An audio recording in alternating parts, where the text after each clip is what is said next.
Hey guys, welcome back to my channel. Today we are going to be making pozole.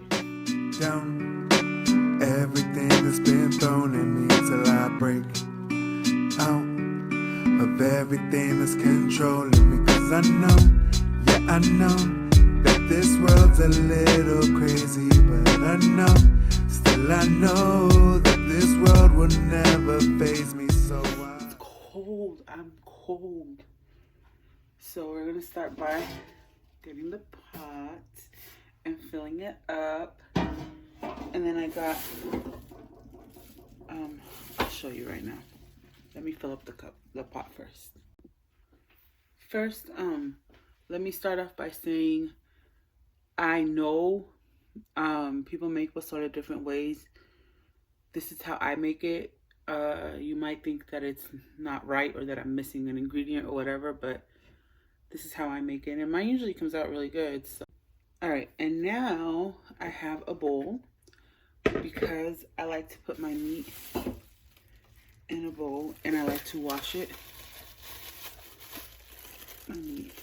This is maciza pork cushion meat. And I always get about 3-4 pounds at the most when it's just my family. And I know a lot of you guys don't like washing your meat before cooking, but this meat is always so dirty that that's just the way I've done it since I've learned how to make pozole. And then right after you wash it, I put it in the water that's already on. The water's already on and warm. And then I do the same for the espinazo, which is pork neck. And for this one, I usually get about 3 pounds. That's the bones that, sorry, I wash my hands every 5 seconds. And after giving the meat a good wash, you put it in to your pot. You put it into your pot. Don't get me wrong, it's still gonna be dirty. Like a little bit of residue still comes out and you just scoop it out with the spoon, but if it's too much, it changes the taste and it's just not good. So I forgot to wash the meat once or twice and you can tell the difference. Anyway, so I just pour it into the pot. That's all I really do is just peel the garlic, throw a whole head of garlic in there, and add some garlic salt and some regular salt, and let it boil for 2.5 hours. Usually I start the sauce. So I'm still peeling the garlic. Usually I start the sauce right away, but I'm doing other things as well right now, so I'll start it in like an hour or so, and I'll let you guys know how we do that. But right now I'm running really behind schedule. It's already gonna be 2, and this takes between 3 to 4 hours to cook. And there's church tonight, so this should have been done an hour ago, but you know me, I'm always running late. So let me go finish what I'm doing right now, and I'll catch up with you guys.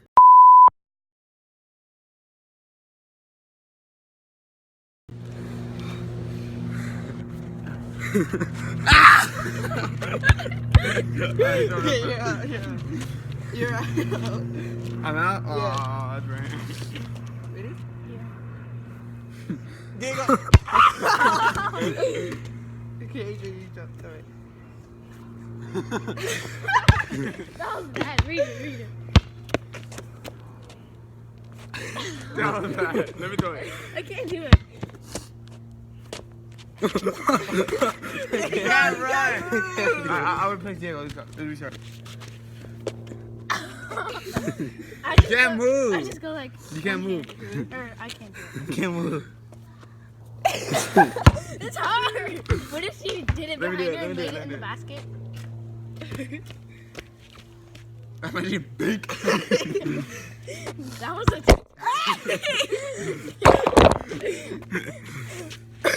Wait, I'm gonna keep my head in the way on purpose so it can be like, boom. No, don't do it on purpose. Huh? Ready?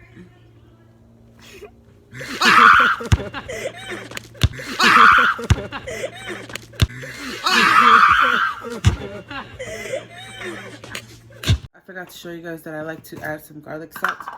I like to add this kind. It has parsley on it. So I use this one for almost everything, to be honest. And I really don't measure. I just pretty much know how much. I pretty much know how much to put.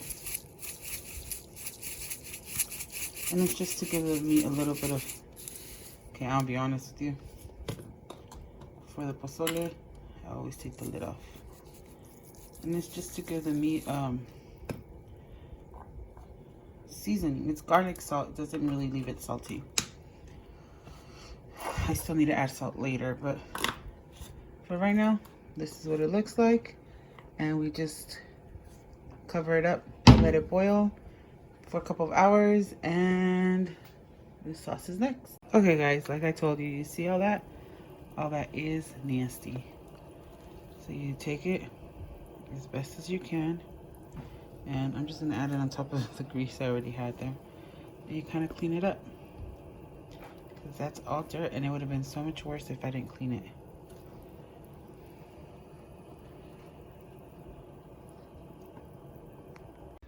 All right guys, so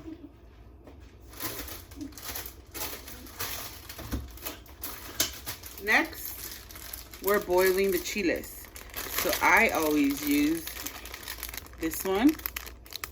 Mom, can I help you? In a little bit, baby. This one. And this one. And me personally, I always just put them all in the pan. I boil them. I get a big enough pot, and I put them all in there. Seeds and stem and everything, because why not?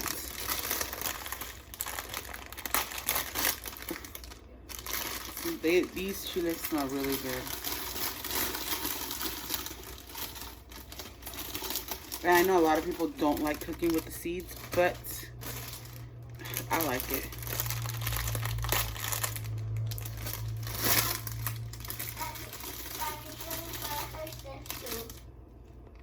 And this is what it looks like. And then we just fill it up with water. That's pretty much it. It has water. I'm going to turn it on right now, but oh, I need to put a little bit more water in there. I like for them to be like sunken. And then when it starts boiling, sometimes they float to the top and they stay up here all dried. So you gotta always make sure to keep pushing them down. Pushing them down. See, this I think is what gives it all the flavor. All these seeds.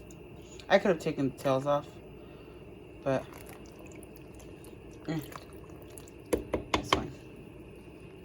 So guys, it's done. Don't mind my dogs. It's done. Now we're blending. It's time to blend.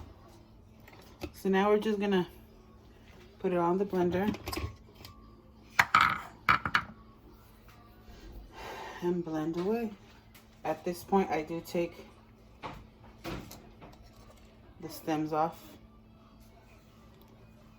I don't take away the seeds yet because I like the taste. And I try to make sure I put some of each. Woohoo, that one's hot. And I always make a mess. Always make a mess. Somebody once asked me, I think it was my daughter, how do you grab it like that without getting burned? I'm like, child, after all the years of flipping tortillas, I think you don't have feelings. I think you lose the nerves, the feelings in there. Those fingers. I'm not saying it doesn't get hot. It does get hot. Ooh, this one came out nicely. I think it's good now. So we just, for right now, I mean, we're still gonna keep adding. For right now, we're just gonna put the lid and we just blend.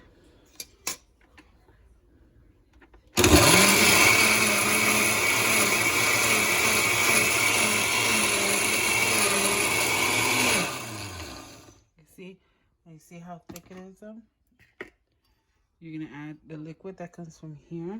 You're gonna add it here. And just got the cup, measuring cup. Scoop it and just add it in here and blend a little more.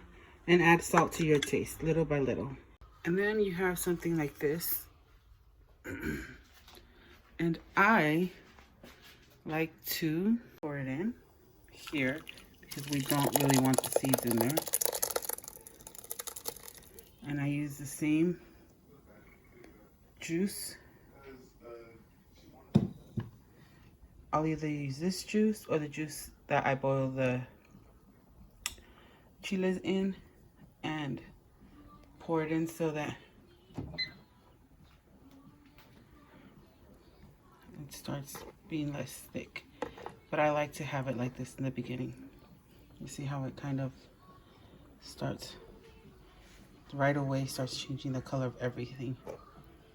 I like to have it this way. And then once you're done with that, then you add the greens. One thing though is these, they come with liquid. Make sure you dump this all out before you put it in the pot. Because if not, that's not cute. Just dump it out like if you were dumping out tuna. Liquid, tuna juice. And then you can dump it in the pot. What's your name? So, we put the corn in first. The maíz is what it's called. And then we do the rest of the sauce.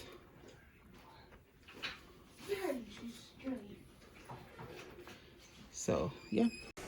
And to be honest, I leave it just hanging like this because it kind of boils and right there keeps getting the residue of this. And there you go, people. There you have your pozole. Very, very yummy. And you pretty much just put it in here. Oh, we gotta shred up some meat right now from here. And you top it off with whatever you want, and that's it. Yeah. So enjoy. I have to eat and then go to church. But here's the meat. I have to kind of put some in the plate, and then there's other ones down there too. Just I gotta dig in there. Dig in there? This big one. I don't know where the bones went. They're all the way down. No, hold on. Oh, here we go. Here's one. That's gonna go on the plate, and then you add whatever. We're really simple. I just do tapatio and lemon, but you can add onions and cabbage and radishes if you want, whatever you want. So enjoy the rest of your night, and hopefully you guys learned how to make some pozole, and let me know how yours turns out. When your husband brings you home something, and it is to wash the dishes. You're welcome. You hear him? Break down everything that's been thrown at me till I break out of everything that's controlling me. Cause I know, yeah I know that this world's a little crazy, but